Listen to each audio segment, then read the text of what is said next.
வணக்கம். LG micro recipe. I am Devi. இன்னைக்கு special பார்த்தீங்கன்னா பன்னீர் வச்சு ரொம்ப சிம்பிளாக பன்னீர் பக்கோடா எப்படி பண்ணுறதுன்னு பார்க்கலாம். பன்னீர் பக்கோடாவுக்கு தேவையான இன்க்ரீடியன்ட்ஸ் பார்த்தீங்கன்னா பன்னீர் வந்து 200 கிராம் நான் கட் பண்ணி வச்சுருக்கேன். கோரியண்டர் பவுடர் எடுத்திருக்கேன். 65 மசாலா எடுத்திருக்கேன். Chilli powder, oil, salt, food colour கொஞ்சமாக எடுத்துக்கோங்க. இது வந்து பஜ்ஜி போண்டா மிக்ஸ் எடுத்திருக்கேன் நான்.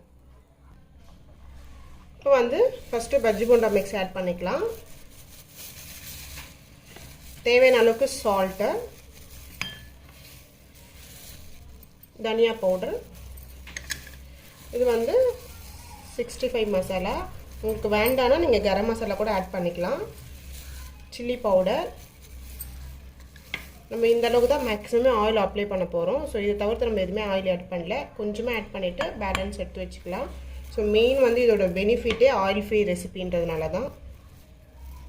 ஃபுட் கலர் வந்து கொஞ்சமாக ஆட் பண்ணிக்கலாம். ஸோ இது மிக்ஸ் பண்ணுற அளவுக்கு நம்ம வாட்டர் ஆட் பண்ணிக்கலாம்.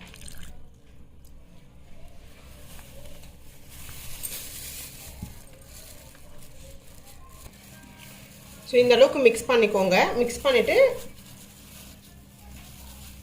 நல்லா டிப் பண்ணிவிட்டு டைரெக்டாக நம்ம தவால வச்சிடலாம். இந்த மாதிரி இருக்க எல்லா பீஸுமே டிப் பண்ணி வச்சுக்கோங்க.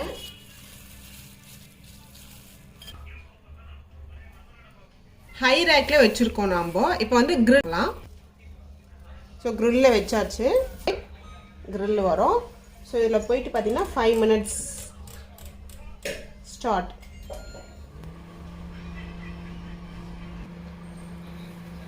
டைம் எண்ட் ஆயிடுச்சு. நம்ம இதில் பார்த்தீங்க அப்படின்னா நம்ம கொஞ்சமாக ஆல்ரெடி ஆயில் எடுத்து வச்சுருந்தோம் இல்லைங்களா, அதை லைட்டாக அப்ளை பண்ணிக்கலாம்.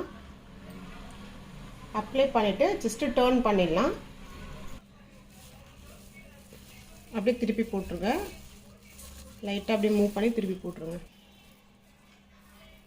இப்போ மறுபடியும் வந்து கிரில்லில் வந்து 5 மினிட்ஸ் நம்ம செலக்ட் பண்ண போகிறோம். உள்ள வச்ச மைக்ரோவேவ் கிரில்லில் 5 மினிட்ஸ் ஸ்டார்ட்.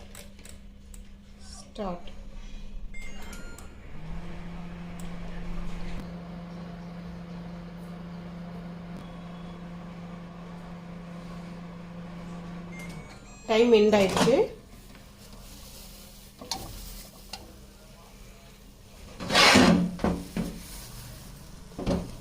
டென் மினிட்ஸில் ரெடி ஆயிடுச்சு பாருங்கள். பிரெட் பக்கோடா ரெடி ஆயிடுச்சு. கண்டிப்பாக நீங்களும் உங்கள் வீட்டில் ட்ரை பண்ணி பாருங்கள். தேங்க்யூ.